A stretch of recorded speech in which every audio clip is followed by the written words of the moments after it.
Hello everyone, welcome back to my channel and how are you doing? I hope you're doing very well. In this video we will start the next chapter which is government budget and economy.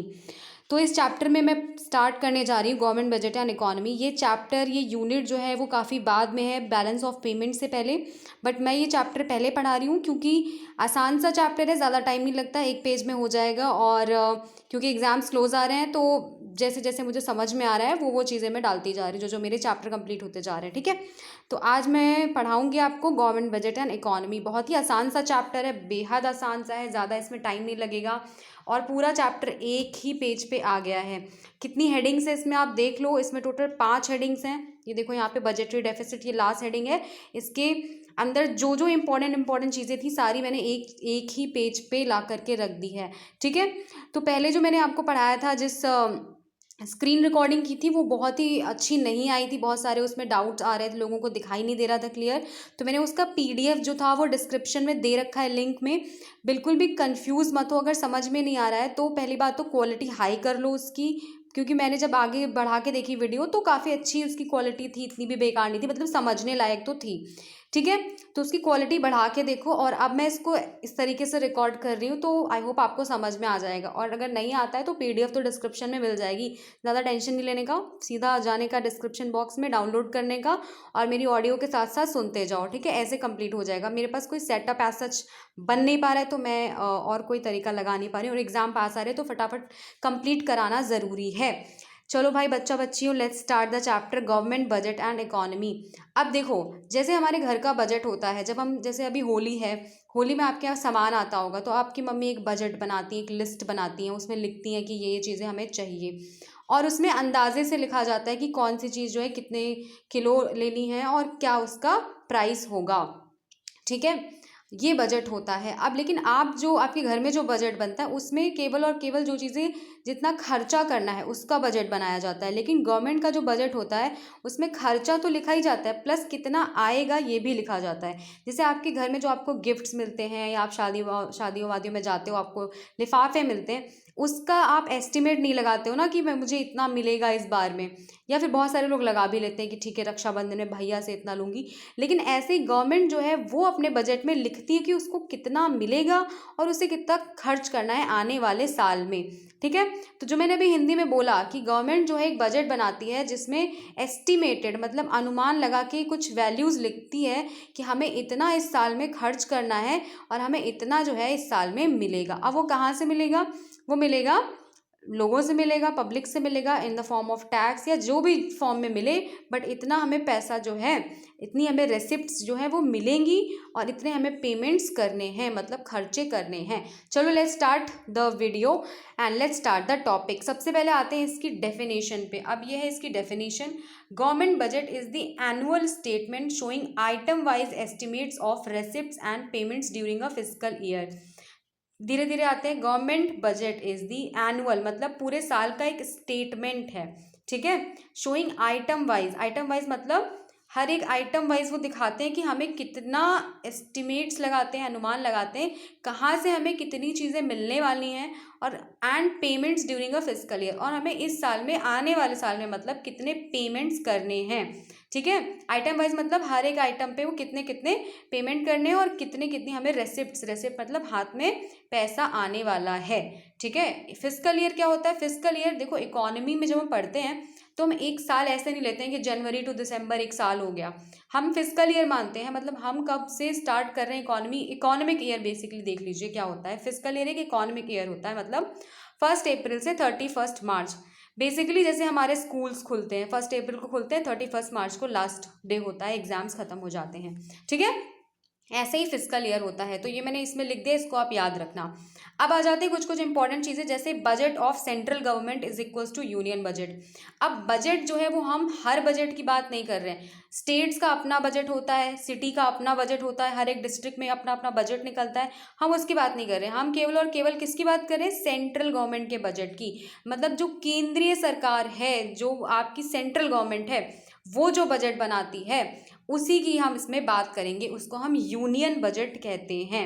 All right, उसको हम budget, उसी को हमने budget नाम दिया है, तो हम किसी और बजट की बात इसमें नहीं कर रहे हैं, इसको बात को ध्यान में रखना। अब आते हैं in India budget is presented in the parliament on such a day president में डायरेक्ट। अब किस दिन ये बजट जो है प्रेजेंट किया जाता है? आपने देखा होगा निर्मला सीतारमण जो कि अभी फाइनेंस मिनिस्टर हैं, वो एक बजट लेके आई थी फरवरी में एक दिन है।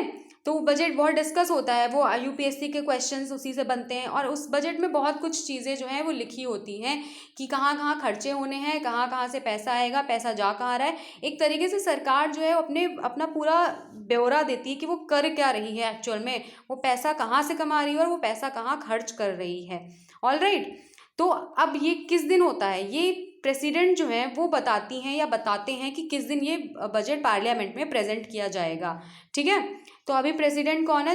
जो द्रौपदी मुर्मू जी हैं, वो डायरेक्ट करेंगी कि किस दिन ये प्रेजेंट किया जाएगा। जिस दिन वो खाली होंगे या जिस दिन वो उनको सही लगेगा, उस दिन वो बुला लेंगी कि भाई आ जाओ निर्मला सीतारमण जी, बजट को प्रेजेंट करो। जब भी बजट प्रेजेंट होता है तो देखा होगा कितने लोग, मतलब पूरे देश में एक हाहाकार मच जाती कि हर चीज़ पे टैक्स बढ़े हैं, कम हुए हैं, क्या है जीएसटी का सीन क्या चल रहा है, इन सारी चीज़ों के बारे में डिस्कस होता है और खूब क्रिटिसाइज किया जाता है बजट। अब आते हैं next state point. By convention it is presented on last working day of February. अब ऐसा रिवाज रहा है हमारे जो देश में कि ये किस दिन प्रेजेंट किया जाता है? फेब्रवरी के लास्ट वर्किंग डे, मतलब 28 फरवरी या 29 फरवरी को ये प्रेजेंट किया जाता है। अब क्या है? रेसिप्ट्स एंड पेमेंट्स, RNP से receipts and payments shown are not actual figure but estimated value of coming physical year. अब ध्यान देना, ये एस्टिमेटेड वैल्यू है, मतलब अनुमान लगा करके बताया जा रहा है कि इतना आएगा और इतना खर्च होगा। ये एक्चुअल वैल्यूज़ नहीं है। एक्चुअल वैल्यूज़ कैसे पता चलेंगे? अभी साल हुआ थोड़ी ना है, पहले से ही एस्टिमेट किया जा रहा है कि इतना इतना हो जाएगा। जैसे शादी का बजट बनता है, उसका एक होता है कि ठीक है इतना हमें, जो इंडियन शादी में तो दहेज भी लिया जाता है, हालांकि मैं आप प्रमोट नहीं कर रही हूँ बट रियलिटी बता रही हूँ। तो एक बजट बनता है कि ठीक है इतना हमारा आ जाएगा, इतनी बेड हो जाएगी, एक ये हो जाएगा, वो हो जाएगा, और इतने जो है खर्चे हो जाएंगे। हालांकि मैं इसको प्रमोट नहीं कर रही हूँ बट मैं रियलिटी का एक एग्जाम्पल दे रही हूँ ताकि चीज़ समझ में आ जाए। और फिर होता है कि हाँ ठीक है इतना हमारे खर्चे हो जाएंगे, उस हिसाब से इंसान अपना बजट बनाता है। उसमें बाद में दिक्कतें भी आती हैं, कभी बजट शॉर्ट पड़ जाता है, कभी पैसा ज़्यादा आ जाता है। ठीक है, उसके बारे में भी हम बात करेंगे। अब आते हैं कि ऑब्जेक्टिव्स ऑफ बजट क्या है, मतलब क्या पर्पस क्या है बजट बनाने का, क्या होता है बजट बनाने से। ऑब्जेक्टिव्स क्या क्या है देख लेते हैं। नंबर 1 है रीअलोकेशन ऑफ रिसोर्सेज। रीअलोकेशन मतलब रिसोर्सेज मतलब संसाधनों का फिर से आवंटन करना। अब बहुत ज़्यादा हिंदी हो गई। जैसे जो पब्लिक सेक्टर है, मतलब सरकार है, वो अपने रिसोर्सेज को फिर से रीअलोकेट करती है। जैसे उसने मान लो बहुत बड़ी बड़ी इन्वेस्टमेंट करी हैं बट उनसे प्रॉफिट नहीं आ रहा है। फॉर एग्जांपल उसने ऐसी कुछ इंडस्ट्रीज़ लगाई हैं जिनसे ढेला भर का प्रॉफिट नहीं आ रहा है, एक भी पैसा नहीं कमा पा रही हैं, तो वो क्या करती है, वो उनको हटाती है और वो अपने रिसोर्सेज किसी और चीज़ पे इन्वेस्ट करती है जहाँ से प्रॉफिट आए, या तो प्रॉफिट आए या तो पब्लिक का फ़ायदा हो, मतलब पब्लिक वेलफेयर का काम हो। और जिन भी चीज़ों से ऐसा नहीं हो रहा होता है लेकिन पैसा उनका घुस जाता है सरकार का, तो वो क्या करती है, वहाँ से पैसा उठा करके, वहाँ से अपने रिसोर्सेज को उठा करके दूसरी जगह इन्वेस्ट करने लगती है। फॉर एग्जाम्पल मान लो किसी एरिया में माइनिंग में उसने पैसा लगाया है लेकिन वहाँ पे रिजल्ट्स अच्छे नहीं आ रहे हैं, तो वो क्या करेगी, वहाँ पे माइनिंग का काम रुकवा के उस पैसे को किसी और चीज़ में इन्वेस्ट करेगी। क्योंकि सरकारी काम है तो पैसा सरकार अपने ध्यान में रखती है कि वो कहाँ कहाँ पे इन्वेस्ट कर रही है। तो जहाँ पे ह्यूज इन्वेस्टमेंट है, लो प्रॉफिट है, वहाँ से सरकार अपने रिसोर्सेज को फिर से रीअलोकेट करती है और दूसरी जगह लगाती है जहाँ से उसको फ़ायदा हो या पब्लिक को वेलफेयर हो, पब्लिक का फ़ायदा हो। सेकंड नंबर पे है रीडिस्ट्रीब्यूशन एक्टिविटीज़। अब क्या करती है सरकार, रीडिस्ट्रीब्यूशन एक्टिविटीज़ जैसे टैक्स हो गया, सब्सिडीज़ हो गई। अब सरकार की कुछ अपनी ड्यूटीज़ होती हैं, कुछ एक्टिविटीज़ होती हैं, उनमें सरकार क्या करती है, चेंजेस लाती रहती है। फॉर एग्जांपल बजट में बताया जाता है कि टैक्स जो है वो बढ़ेगा घटेगा, किस पे कितना टैक्स लगेगा। अब ये चीज़ें सरकार जो है वो ऐसे नहीं बताती है कि चलो आज उसका मन किया कि चलो हम तो गरीब हो रहे हैं, हमारे देश में पैसा नहीं आ रहा है, चलो लोगों पे टैक्स बढ़ा देते हैं, हर चीज़ पे इनकम टैक्स बढ़ा देते हैं और नॉर्मल टैक्स बढ़ा देते हैं, प्रॉपर्टी टैक्स बढ़ा देते हैं, और कल सुबह आपके पेपर में आ जाए कि भाई देखो टैक्स बढ़ गया। नहीं, ऐसा नहीं होता। गवर्नमेंट अपने बजट में बताती है कि देखो इतना इतना जो है डिस्ट्रीब्यूशन हुआ है, इस चीज़ में इतना टैक्स बढ़ा है तो आपको इतना टैक्स देना पड़ेगा। तो रीडिस्ट्रीब्यूशन एक्टिविटीज़ करती है, सब्सिडीज़ बताती है, पेंशन्स बताती है, सब्सिडी किस किस चीज़ में मिलेगी, कितनी कितनी मिलेगी। फार्मर्स के लिए बहुत सारी सब्सिडीज़ होती हैं, स्टूडेंट्स के लिए होती हैं, हाउस होल्ड्स के लिए होती हैं, और बहुत सारे लोगों के लिए सब्सिडीज गवर्नमेंट जो है वो डिसाइड करती है, वो सब बजट में बताया जाता है। फिर आता है मैनेजमेंट ऑफ पब्लिक एंटरप्राइज। अब पब्लिक एंटरप्राइज क्या क्या है? पब्लिक एंटरप्राइज हो गया जैसे पब्लिक के जैसे गवर्नमेंट स्कूल्स हो गए, गवर्नमेंट हॉस्पिटल्स हो गए, और क्या क्या है पब्लिक एंटरप्राइज, बहुत सारी चीज़ें हैं जो पब्लिक एंटरप्राइज है, जहाँ पे गवर्नमेंट क्लिनिक्स हो जाते हैं और बहुत सारी, जिनको हम बोलते हैं ना कि ये सरकारी जगह हैं, सरकारी चीज़ें हैं, उनका मैनेजमेंट पूरा सरकार के ही हाथों में होता है। तो सरकार ध्यान देती है कि उसको कैसे उनको मैनेज करना है, उनका सारा जिम्मा, वो चाहे फाइनेंशियल हो, चाहे वो सोशल हो, चाहे वो जिस भी तरीके का है, पब्लिक एंटरप्राइज का पूरा जिम्मा कौन लेता है? सरकार लेती है। वो कहाँ बताती है? क्या क्या मैनेजमेंट की चीज़ें हैं उसकी, वो सारी वो अपने बजट में बताती है। नंबर 4 पे आता है stabilising economic activities. Economic activities क्या होती हैं?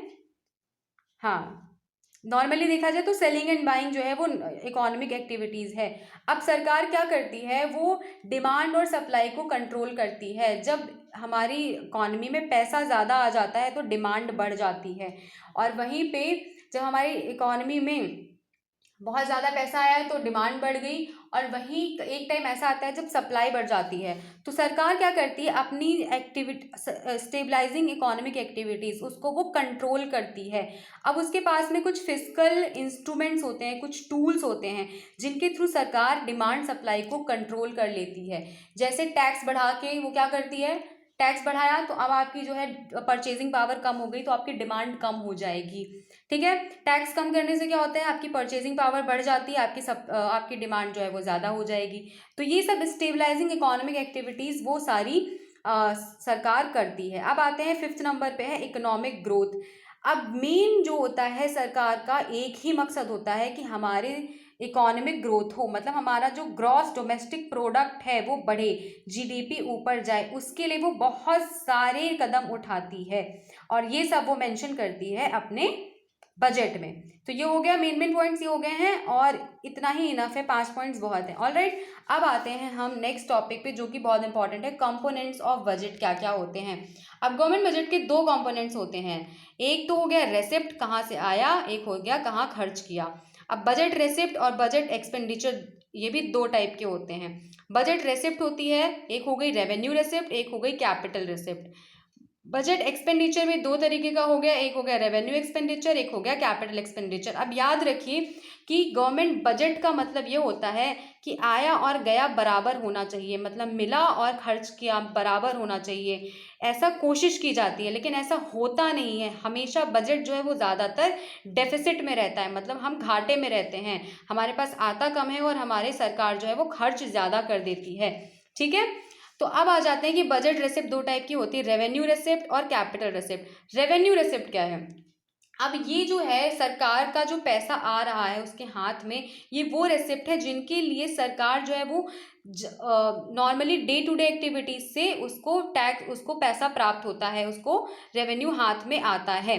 ठीक है, अब देख लेते हैं कि किस किस टाइप का हो गया। जैसे टैक्स हो गया, ठीक है, टैक्स हो गया, और नॉन टैक्स चीज़ें हो गई। फॉर एग्जांपल टैक्स में क्या आ जाता है? डायरेक्ट टैक्स और इनडायरेक्ट टैक्स। मतलब डायरेक्ट टैक्स जैसे आपकी इनकम टैक्स हो गया, वो आप सरकार से पूछने नहीं जाते हो कि हमारे टैक्स का क्या किया, जो इनकम टैक्स पे लगाता है, जितना वो मांग रही है उतना आप चुपचाप दे आते हो उसको। ठीक है, वो डे टू डे एक्टिविटीज़ पे जो भी इनकम टैक्स है वो आपको देना पड़ेगा। ठीक है, उसके बाद में आते हैं इनडायरेक्ट टैक्स, जो कि आप सामान खरीद, जैसे 1 मिनट, डायरेक्ट टैक्स में एक और है प्रॉपर्टी पे टैक्स, वो आपको देना पड़ेगा। अब इनडायरेक्ट टैक्स हो गया जो कि आप सामान खरीदते हो, हर चीज़ पे आपने देखा होगा बहुत टाइप के टैक्स होते हैं। जब आप सामान के पीछे देखोगे खोल के तो हर चीज़ पे लिखा होता है कि कितना कितना किस चीज़ का टैक्स है और टोटल एमआरपी क्या बनी, वो हो गया इनडायरेक्ट टैक्स, वो आपको देना ही देना है। आप सामान खरीदते हो लेकिन वो टैक्स उसमें इंक्लूडेड होता है। अब देखिए मैंने लिख रखा है day to day activities, right. अब नॉन टैक्स रेसिप्ट कहाँ से आई? जैसे फॉर एग्जांपल सरकारी फॉर्म्स जब आप खरीदते हो कोई भी एग्जाम्स का, अब वो फॉर्म जितने का है, जैसे 1200 रुपये का फॉर्म है तो वो सरकार के खाते में सीधा जाता है। आप उसके लिए जितने वो मांगेगी आप उसको उतने दे करके आओगे। फॉर नेक्स्ट हो गया गिफ्ट्स आते हैं सरकार को, पेनल्टी जो होती है, चालान वालान कटता है, फाइन, एस्चीट्स होती है, मतलब वो प्रॉपर्टी जो जिसका जो ओनर है वो मान लीजिए मर गया, अब क्या है, वो वाली प्रॉपर्टी किसके नाम पे, किसी के नाम पे नहीं मान लो, तो वो हो गई सरकारी प्रॉपर्टी, वो हो गई एस्चीट्स। ऑलराइट, तो अगर ये आता है कि रेवेन्यू रिसिप्ट क्या है, तो देखो ये आर से मतलब जब भी रेवेन्यू की बात आए, चाहे वो रेवेन्यू रिसिप्ट हो चाहे वो रेवेन्यू एक्सपेंडिचर हो, तो रेवेन्यू रिसिप्ट में आपको लिखना है कि that receipt that neither creates liability, liability मतलब देयता, ठीक है। मतलब अगर सरकार के पास वो पैसा आ रहा है तो उसको कोई जवाबदेही नहीं है, उसको वापस नहीं देना है, फिर से उसको वापसी नहीं करनी है। नॉर रिड्यूसेस एसेट, एसेट मतलब कि उससे उसने कुछ बेचा नहीं है अपना सामान, वो उसको पैसा सीधा मिला है, तो उसका कुछ कमी नहीं हुई, ठीक है। तो रेवेन्यू रेसिप्ट की जब आए तो आप लिख सकते हो it is that receipt that neither creates liability nor reduces asset. Alright, next आ जाते हैं कैपिटल रिसिप्ट क्या होती है। कैपिटल रिसिप्ट है जो कि अब यहाँ पे कैपिटल जब भी आ जाए तो आप समझ जाओ यहाँ पे लाइबिलिटी क्रिएट हो जाती है। अब ये रिसिप्ट ऐसा पैसा जो सरकार के हाथ में आया, लेकिन वो उसके हाथ में आया है वो जाएगा भी। अब उसका कैसे आया पैसा, या तो इसने किसी से बोरो किया है, ठीक है, या तो रिकवरी ऑफ लोन्स है, या फिर आपने देखा होगा पोस्ट ऑफिस सेविंग्स होती है, ये देखो यहाँ पे लिखा है मैंने, borrowings, recovery of loans, post office savings जैसी अदर रेसिप्ट्स हो गई। इसका क्या है, सरकार के हाथ में आई लेकिन वो सरकार को देनी भी है वापस, वो उसके हाथ में हमेशा के लिए नहीं आई। तो फिर इसमें क्या होगा, ईदर क्रिएट्स लायबिलिटी और रिड्यूसेस एसेट, मतलब या तो सरकार को मिली है उसको वापस देनी पड़ेगी किसी दिन, और या तो सरकार ने अपना ही कोई एंटरप्राइज बेच दिया है तब जाकर के उसको वो पैसा मिला है, ठीक है। तो वो हो गई कैपिटल रिसिप्ट्स, मतलब ऐसी रिसिप्ट जिसको वो वापसी करनी है।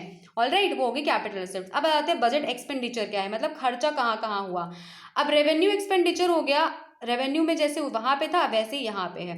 अब इसमें आप आ जाओ, जैसे मैंने लिखा है रेवेन्यू रिसिप्ट में यही जाएगा, और रेवेन्यू एक्सपेंडिचर में इसी का उल्टा कर दो, मतलब that receipts that neither reduces liability nor creates asset, इसका उल्टा करके लिखना, ठीक है।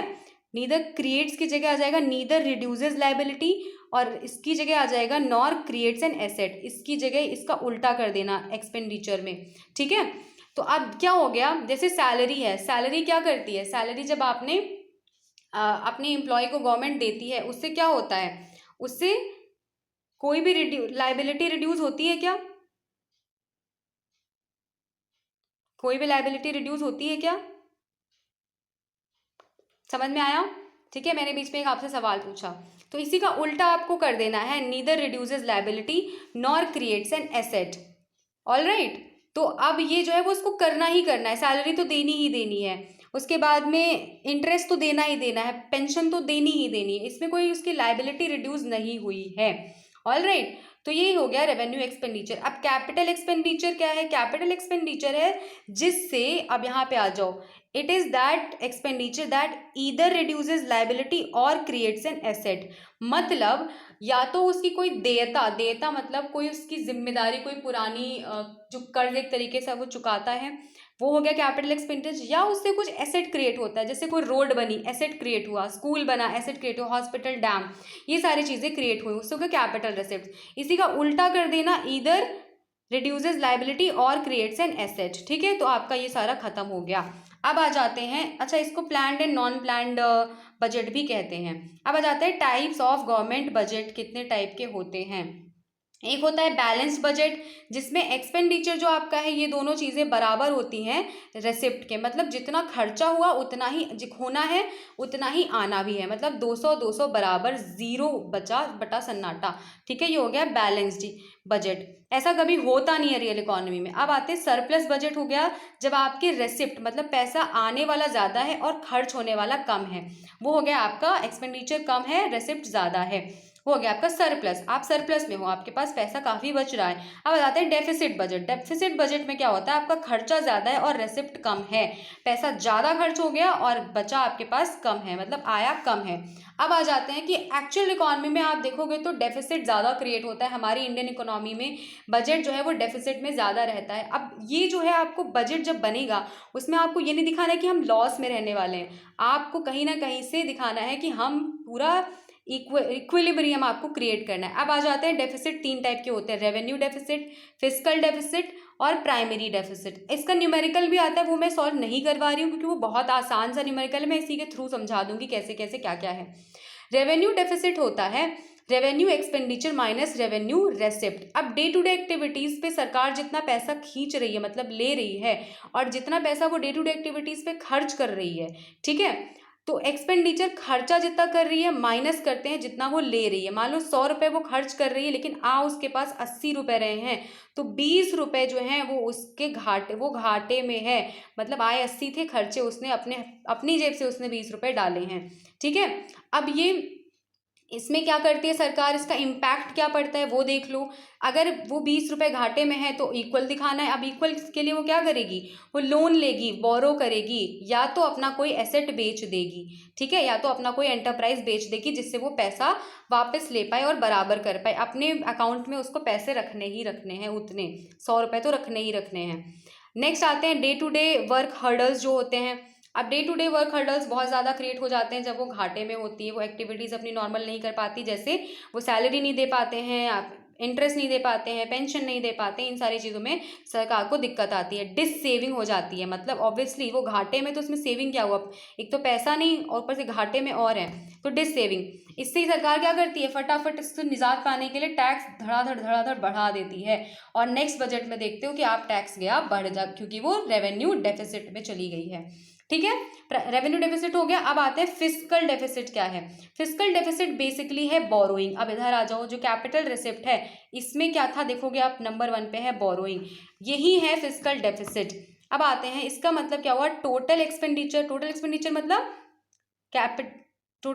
मतलब क्या हुआ, revenue expenditure plus capital expenditure, ये दोनों को आप टोटल करोगे, revenue expenditure plus capital expenditure, तो हो जाएगा total expenditure minus total receipt. मतलब इन दोनों को प्लस कर दो और इन दोनों में से इन दोनों को माइनस कर दो, ठीक है। Total expenditure minus total receipt excluding borrowings. Borrowings को हटा करके, मतलब ये जो मांगे हैं पैसे, इसको हटा करके। अब देख लेते हैं, ये है आपकी रेवेन्यू रेसिप्ट हो गई, ये प्लस हो गई आपकी कैपिटल, ये हो गया आपका रेवेन्यू एक्सपेंडिचर प्लस ये हो गया आपका कैपिटल एक्सपेंडिचर, ठीक है। और ये हो गया आपका रेवेन्यू रेसिप्ट और प्लस आपकी कैपिटल रिसिप्ट जो है। कैपिटल रिसिप्ट क्या है एक्चुअली, उसमें हम बोरोइंग लेते हैं, तो आपको नहीं पता है कि हम कितना मांगने वाले हैं, ठीक है। तो वो मान लो आपकी रेवेन्यू रेसिप्ट प्लस आपकी कैपिटल रिसिप्ट, ये हो गई कितनी है आपकी रेवेन्यू रेसिप्ट, इधर आते हैं, रुको 1 मिनट, मैंने कुछ गलत बता दिया है। हाँ, ये आपका रेवेन्यू एक्सपेंडिचर है प्लस कैपिटल एक्सपेंडिचर है, ठीक है, मैंने गलत लिखा, ये इसके नीचे मैं किधर और देख रही थी। Total expenditure revenue expenditure plus capital expenditure 100 plus 100 is equals to 200 minus total receipt जो है आपकी, तो रेवेन्यू रेसिप्ट आपकी 80 है प्लस कैपिटल रेसिप्ट आपकी, आपको नहीं पता है कि कितनी है, क्योंकि आपको नहीं पता आप कितना बोरो करोगे, वही तो आपको निकालना है एक्चुअली, आपको बोरोइंग्स ही तो निकालनी है। तो 120 हो, तो ये कितना हो जाएगा आपका, 200 में से 80 जाएंगे तो आपका बचेगा, ठीक है, 120। अब ये जो 120 रुपये हैं ये क्या है, ये आप घाटे में हो, आपने 200 रुपये जो है वो खर्च किए, आपके पास आए हैं 80, आपके पास 120 रुपये घाटे में हो, तो 120 रुपये आप बोरो करोगे। जो आप बोरो करोगे, जो आप कैपिटल रिसिप्ट है आपकी 120 रुपये, वो देखो लिखी हुई है, वही आपकी बोरोइंग्स हैं। तो ये आपका फिस्कल डेफिसिट निकल के आ गया। Fiscal deficit is equals to borrowing. All right, अभी नहीं समझ में आया तो फिर से एक बार जो मैंने बताया आपको वो रीप्ले कर लो। ऑल राइट, अब बोरोइंग से क्या इम्पैक्ट पड़ता है, बोरोइंग से फिस्कल डेफिसिट में क्या होता है, जब फिस्कल डेफिसिट होगा उसका क्या इम्पैक्ट पड़ेगा, आपको बोरोइंग्स बढ़ा देनी पड़ेंगी, पैसा आपको ज़्यादा मांगना पड़ेगा, आपको इंटरेस्ट बनाना पड़ेगा ताकि आपके पास पैसा ज़्यादा आए, और इकोनॉमिक ग्रोथ जो है वो नीचे चली जाएगी, और क्या हो जाएगा, हम ज़्यादा डिपेंडेंट हो जाएंगे दूसरी कंट्री पे पैसे के लिए, और उससे क्या होगा, हम अपने यहाँ देश में क्या करेंगे, बोरोइंग्स बढ़ा देंगे, टैक्स बढ़ा देंगे, हर चीज़ पे इंटरेस्ट बढ़ा देंगे, उससे इन्फ्लेशन हो जाएगा, मतलब महंगाई बढ़ जाएगी, ठीक है। ऑल राइट, अब बोरोइंग जो है, इधर जब आओगे तो 2 जगह से की जाती है। बोरोइंग जो है वो आपकी, यहाँ पे आप देखो, जिसको आप देखोगे बोरोइंग लिखा हुआ है। अब बोरोइंग जो है उसको हम कैसे कवर करते हैं फिस्कल डेफिसिट को, या तो हम एक्सटर्नल सोर्सेज से मांगते हैं, या तो हम डेफिसिट फाइनेंसिंग करते हैं। डेफिसिट फाइनेंसिंग मतलब हम आरबीआई से बोलते हैं नोट छापने के लिए। अब ये काम बड़ी इमरजेंसी में होता है, जब सरकार कहती है कि फिस्कल डेफिसिट हो गया है, RBI reserve bank of India note छापो, जैसे ही नोट छपते हैं तुरंत क्या होता है, डिमांड बढ़ जाती है क्योंकि लोगों के हाथ में पैसा आ जाता है बहुत ज़्यादा, ठीक है। और लोगों के हाथ में जब पैसा आ जाता है उससे क्या होता है कि सरकार के पास में हर चीज़ में जो हर टैक्स बढ़ाने के बाद में हर चीज़ जब पैसा आ जाता है तो सरकार के पास भी वापस में पैसा ज़्यादा आ जाता है। अब आते हैं थर्ड है हमारा प्राइमरी डेफिसिट। अगर आपको ये समझ में नहीं आया एक बार रिप्ले कर लेना। प्राइमरी डेफिसिट क्या है? Fiscal deficit minus interest payment. अब फिस्कल डेफिसिट जो आपने देखा वो एक्चुअल में था क्या? वो बोरोइंग थी, जितना आपने लिया है। अब प्राइमरी डेफिसिट में जब आते हैं, फिस्कल डेफिसिट जो है आपका बोरोइंग्स है, मतलब आपने जो पैसा लिया है बाहर देश से या जहाँ से भी लिया हो, उसमें से आपके पिछले साल के कुछ इंटरेस्ट भी पे करने होते हैं, वो आप माइनस कर दो, ठीक है। तो आप जो आपका डेफिसिट हुआ 100 रुपये का, माइनस आपने पिछले साल के जो 30 रुपये थे वो आपने माइनस कर दिए। मतलब आपने जो 100 रुपये मांगे थे उनमें से 30 रुपये से तो आपने पिछले साल का इंटरेस्ट पे किया है, पिछले साल का जो ब्याज था वो अदा किया है। एक्चुअल में आपका इस साल का जो डेफिसिट था वो था 100 माइनस 30 कर दो तो 70 रुपये था, ठीक है। और जब आपका मान लो आपकी इस बार fiscal deficit minus interest payment, मतलब आपने जितना लिया उतना ही आपने पे कर दिया, मतलब इंटरेस्ट पे करने में आपने लगा दिया। 100 रुपये लिए दूसरे देश से, 100 ही रुपये आपने वापस कर दिए, दूसरे जहाँ जहाँ देने थे उनको पे कर दिया, और आपके पास में ज़ीरो, मतलब आपका जो डेफिसिट है वो ज़ीरो है। इसका मतलब नो लॉस दिस ईयर, मतलब इस साल जो है कोई लॉस नहीं हुआ है। और borrowing paid for the last year, जो बोरो पैसे किए थे वो लास्ट ईयर के ब्याज को अदा करने में लग गए, ठीक है। इसका न्यूमेरिकल जो है वो बहुत आसान तरीके से आता है, समझ के चलना कि फिस्कल डेफिसिट बोरोइंग्स है। अगर आपको देख दिया है क्वेश्चन में कहीं पे बोरोइंग क्या है तो समझ जाओ फिस्कल डेफिसिट वही है, क्वेश्चन सॉल्व करने की ज़रूरत ही नहीं, सीधे लिख दो कि ये बोरोइंग है। बाकी हर चीज़ की वैल्यू लिख देना। इसका फॉर्मूला है revenue expenditure minus revenue receipt, इसका फॉर्मूला है total expenditure minus total receipt, मतलब revenue expenditure plus capital expenditure minus revenue receipt minus revenue receipt plus capital receipt minus कर देनी है इसमें से, total expenditure minus total receipt excluding borrowings, ठीक है।